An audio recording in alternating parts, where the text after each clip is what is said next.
प्रत्येक व्यक्ति अपने जीवन में कुछ लक्ष्यों को निर्धारित करता है, जिससे वो अपनी योग्यता और अपनी प्रगति की परख करता है। यदि लक्ष्य हासिल नहीं होते हैं तो वह अपनी कमियों को देखता है, उसमें सुधार करता है और फिर उन लक्ष्यों को हासिल करने की कोशिश करता है।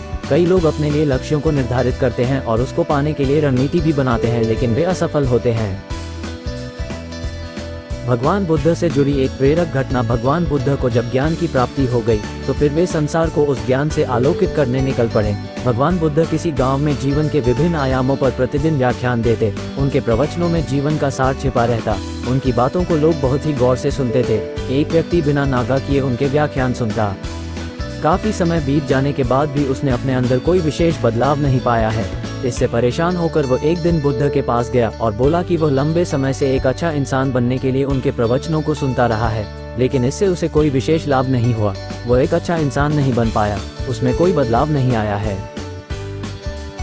उसकी बातों को सुनकर बुद्ध मुस्कुराए। उन्होंने उसके सामने उसके गांव का नाम, वहां तक की दूरी, वो वहां कैसे जाता है आदि जैसे प्रश्नों की झड़ी लगा दी। जब बुद्ध ने उससे कहा कि क्या वह यहाँ से बैठे बैठे अपने गांव पहुंच जाएगा, तो वह झुंझला गया। उसने कहा कि ऐसा तो बिल्कुल भी संभव नहीं, उसे वहां तक पहुंचने के लिए पैदल चलकर जाना ही होगा। इस पर भगवान बुद्ध ने कहा कि अब आपको अपने प्रश्न का उत्तर मिल गया होगा।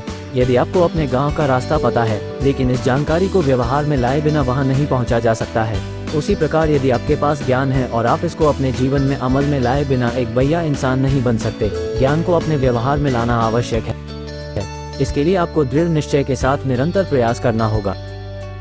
कथा का सार, ज्ञान को व्यवहार में लाए बिना लक्ष्य की प्राप्ति नहीं की जा सकती है।